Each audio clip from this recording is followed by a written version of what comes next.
Hello everyone and welcome to today's session. आज का जो टॉपिक है वो मेंटल हेल्थ सीरीज का पार्ट 2 है। आज हम बात करेंगे डिसऑर्डर्स के बारे में और आज आज से हम हर बार एक नए डिसऑर्डर के बारे में बात करेंगे। तो आज का जो टॉपिक है वो है ओसीडी। बहुत बार आपने सुना होगा कि ओसीडी क्या है इसके बारे में, बट आज हम इसके बारे में डिटेल में बात करेंगे। तो चलिए देखते हैं। इससे पहले की सीरीज में हमने जो मेंटल हेल्थ से रिलेटेड इशू था उसके बारे में बात करी थी कि डेफिनेशन क्या है मेंटल हेल्थ, उसके की फैक्टर्स क्या हैं, अच्छे साइंस क्या हैं, गुड गुड मेंटल हेल्थ के साइन क्या हैं एंड वार्निंग साइन क्या हैं 12 साल से ज्यादा के लोगों के लिए और 12 साल से कम के लोगों के लिए। ठीक है, तो ये सारी चीजें हमने पढ़ी थी पार्ट 1 में और आज हम पढ़ेंगे पार्ट 2 जो है डिसऑर्डर। अब डिसऑर्डर में हम टोटल 6 डिसऑर्डर के बारे में पढ़ेंगे। तो जो आज का टॉपिक है वो है disorder number 1 which is OCD यानी ऑब्सेसिव कंपल्सिव डिसऑर्डर। इसको थोड़ा सा ऊपर कर लेते हैं क्योंकि ये है हमारा आज का टॉपिक। ठीक है, अब OCD में क्या पढ़ेंगे? OCD में भी हम पढ़ेंगे 4 चीजें। सबसे पहले हम पढ़ेंगे डेफिनेशन, फिर हम पढ़ेंगे कॉमन बिहेवियर, फिर सिम्टम एंड फिर होम असिस्टेंस। आप कैसे ओसीडी के बारे में, जो एक ऑब्सेसिव कंपल्शन डिसऑर्डर है, उसके बारे में जान सकते हैं? कैसे आपको पता चलेगा कि आपके बच्चे में ये प्रॉब्लम है और कैसे आप उसको डील कर सकते हैं? तो सबसे पहले देखते हैं कि इसकी डेफिनेशन क्या है। डेफिनेशन, ये एक लॉन्ग लास्टिंग डिसऑर्डर है। मतलब ऐसा नहीं है कि अभी आपके साथ प्रॉब्लम हुई है, ये प्रॉब्लम अभी हुई है लेकिन ये लॉन्ग टर्म की है, एक दिन वन में खत्म होने वाली नहीं है। दूसरा पॉइंट जो आता है वो है कि जिसको भी ये प्रॉब्लम होती है, जिस भी बच्चे को, जिस भी टीनेजर को ये प्रॉब्लम होती है, उसको रिकरिंग थॉट्स आते हैं, बार बार थॉट्स आते हैं और वो उनको कंट्रोल नहीं कर पाता। और थॉट्स हो सकता है नेगेटिव हो या फिर एक ही थॉट उसके अंदर बार बार चल रहा हो।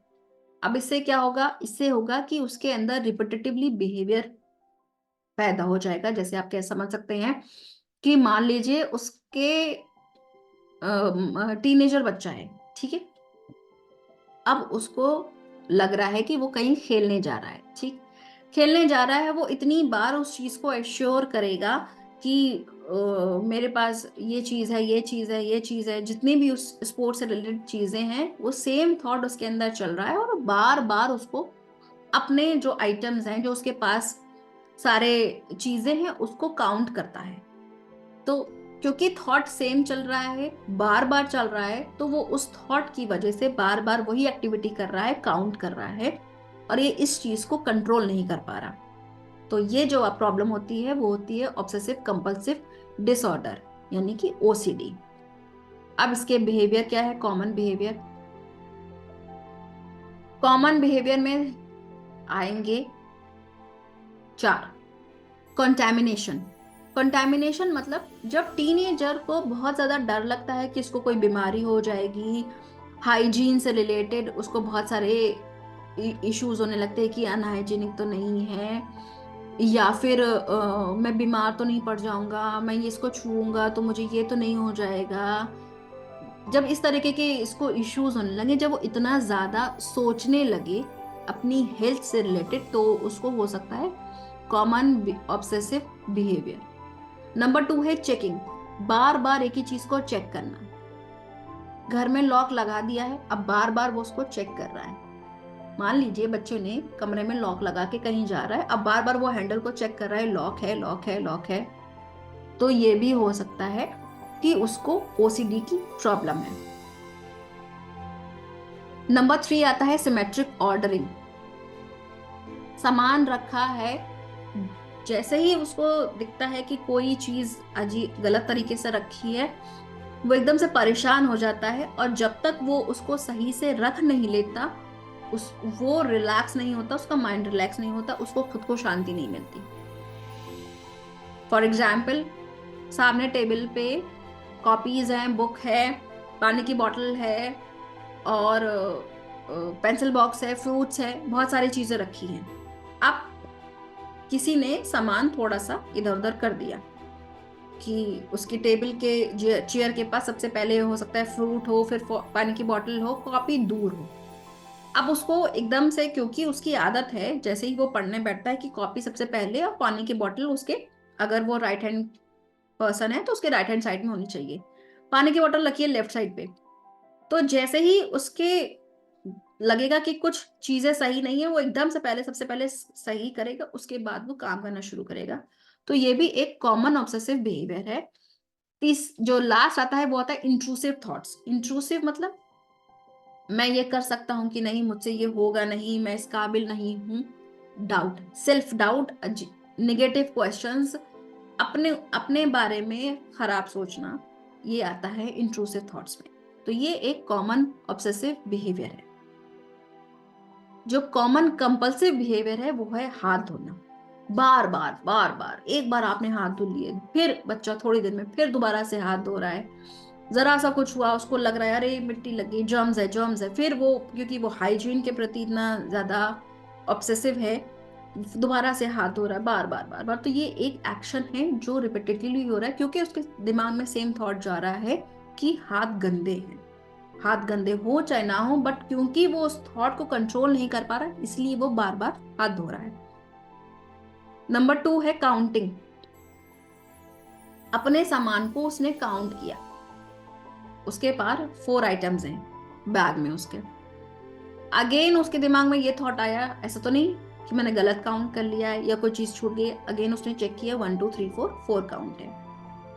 फिर उसने सेम चीज चेक करी, फिर थोड़ी देर में काउंट किया कि 1 2 3 4 है।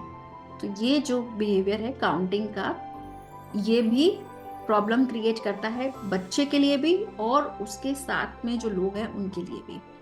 और जो लास्ट है वो है मेंटल कंपल्शंस। अपने आप के बारे में आपके जो थॉट्स है वो बहुत नेगेटिव हैं, खराब थॉट्स आ रहे हैं आपको, मान लीजिए डेथ थॉट्स आ रहे हैं या अजीब से थॉट्स आ रहे हैं, तो वो आता है मेंटल मेंटल कंपल्शन। आपकी मेंटल हेल्थ अच्छी नहीं है।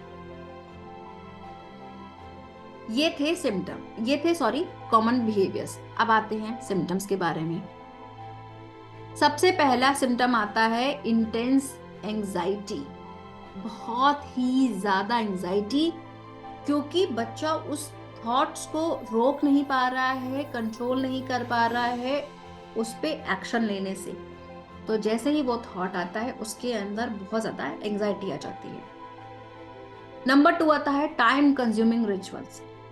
क्योंकि वो एक ही एक्शन को बार बार बार बार कर रहा है, बार बार हाथ धो रहा है या बार बार अपने आइटम्स को काउंट कर रहा है, इससे क्या हो रहा है, जो बाकी के काम थे, जो डेली काम थे, उसमें अब टाइम लग रहा है। क्योंकि आधा से ज्यादा टाइम तो उनका डेली जो रिपीटेटिव काम है उसमें जा रहा है। नंबर 3, इंटरफेरेंस इन डेली लाइफ। अभी तक बच्चे की जो लाइफ थी बहुत नॉर्मल थी, बट क्योंकि अब उसके अंदर ओसीडी की प्रॉब्लम आपको लग रही है कि स्टार्ट होनी शुरू हो गई है, अब क्या है, अब उसके डेली रूटीन में भी प्रॉब्लम आने लगी है। उसको बहुत सारी चीजों के साथ कोप अप करने में प्रॉब्लम आने लगी है। बहुत सारे ऐसे एक्टिविटीज है जिसको उसको करने में अब बहुत ज्यादा टाइम लगता है या वो डिसीजन नहीं ले पाता है। तो उसकी जो डेली लाइफ थी वो बिल्कुल इम्बैलेंस हो गई है। जो 4th पॉइंट आता है वो आता है डिस्ट्रेस्ड एंड इम्पेयरिंग इंसाइट। मतलब उसकी जो लाइफ थी, क्योंकि वो बहुत ज्यादा उसमें प्रॉब्लम आने लगी है, वो स्ट्रेस में रहने लगा है, तो वो बाकी चीजों के साथ कोप अप करने में भी उसको प्रॉब्लम आने लगी है। इतना ज्यादा सोचता है, इतना ज्यादा बार हाथ धो रहा है, इतनी ज्यादा बार काउंट कर रहा है, तो उसके थॉट्स में भी अब बाकी चीजों पर भी इसका इफेक्ट पड़ने लगा है। ये थे हमारे सिम्टम्स। और जो लास्ट इसमें पॉइंट आता है वो आता है होम असिस्टेंस। आप अपने बच्चे को कैसे हेल्प कर सकते हैं, कैसे घर पे हेल्प कर सकते हैं अगर उसको ये प्रॉब्लम है। सबसे पहले आता है रीएश्योरेंस। उसको ये एश्योर करवाएं कि आप हैं उसके पास उसकी हेल्प करने के लिए, उसका सपोर्ट सिस्टम बन के उसके लिए ऐसा नेटवर्क क्रिएट करिए जहां पर उसको वो फील हो कि वो सेफ है, अपनी प्रॉब्लम को शेयर कर सकता है, कोई उसको जज नहीं करेगा और बल्कि उसको हेल्प करेगा। नंबर 2 है रिलैक्सेशन। जब भी ऐसा हो उसको थोड़ा सा रिलैक्स फील करवाएं ताकि वो आगे चल के और इस तरीके की प्रॉब्लम को डील कर पाए, अपने आगे के जो आने वाले काम है उस पर फोकस कर पाए। अपने दिमाग को जब शांत करेगा तब जाके वो अच्छे से बाकी चीजों के बारे में सोच पाएगा। नंबर 3 है पॉजिटिव सेल्फ टॉक। बहुत जरूरी है, अगर कोई प्रॉब्लम है तो अपने बारे में अच्छा सोचिए और अच्छा बोलिए। जब आप पॉजिटिवली सेल्फ टॉक करते हैं तो बहुत ज्यादा इम्पैक्ट पड़ता है, क्योंकि आप अपने माइंड को, सबकॉन्शियस माइंड को ये बोल रहे हैं कि मैं बहुत अच्छा हूँ, मैं ये काम कर सकता हूँ, मेरे अंदर कोई खराबी नहीं है। जब आप इस तरह से अपने बारे में बोलते हैं तो आपका जो सबकॉन्शियस माइंड है वो भी वैसे ही रिएक्ट करने लगता है, और क्योंकि वो वैसे ही थॉट सोचने लगता है तो आप एक्शन भी फिर वैसे ही लेते हैं। डिस्ट्रैक्शन। जैसे ही आपको लगे कि बच्चे के अंदर इस तरीके के थॉट्स आ रहे हैं, तुरंत उसको डिस्ट्रैक्ट करिए किसी और काम में, क्योंकि जितना वो सेम सिचुएशन में रहेगा उसके थॉट्स वैसे ही रहेंगे। बट अगर आपने सिचुएशन चेंज कर दी, अगर उसका ध्यान किसी और चीज पे लगा दिया तो उसके थॉट्स भी चेंज हो सकते हैं। नंबर 4 आता है वरी बॉक्स। एक बॉक्स ट्राई करिए, एक बॉक्स बनाइए और अपने बेटे से, अपने बच्चे से कहिए कि जो भी उसकी टेंशन है, जो भी उसकी वरी है, जो भी उसकी प्रॉब्लम है उसको लिखे और उसमें डाल दे और सोचे कि अब वो टेंशन खत्म, उसकी लाइफ से खत्म। जब इस तरीके की एक्टिविटीज आप करते हैं, जब बच्चा सोचता है कि हाँ मैंने तो बस सारी प्रॉब्लम उस बॉक्स में डाल दी है, अब मेरे अंदर कोई प्रॉब्लम नहीं है, मेरे को कोई मेंटल हेल्थ इशू नहीं है, मैं बिल्कुल काम हूँ, रिलैक्स हूँ। तो क्योंकि आप सिर्फ सोच रहे हैं तब भी आपका माइंड रिलैक्स होना शुरू हो जाता है। जो लास्ट है वो है काम प्लेस। एक ऐसे जगह पे जाएं जहां पर आप शांत रह सकते हैं, जहां पर आप कुछ और चीजों के बारे में सोच सकते हैं, आप अपने बारे में, आपके कैसे थॉट्स हैं आप उस पर फोकस कर सकते हैं, या फिर आप कुछ देर के लिए एक ऐसा जगह पे बैठ जाए, ऐसा म्यूजिक सुने जिस जब आप किसी और चीज के बारे में सोच ही ना पाए, जो थॉट्स है आप उसके बारे में भी सोच ना पाए, एक ऐसी जगह पर चले जाए, एक ऐसा काम प्लेस। तो इस तरह से जब आप क्रिएट करते हैं अपने बच्चे के लिए तो भी आप उसको बहुत ज्यादा हेल्प करते हैं ओसीडी से रिलेटेड।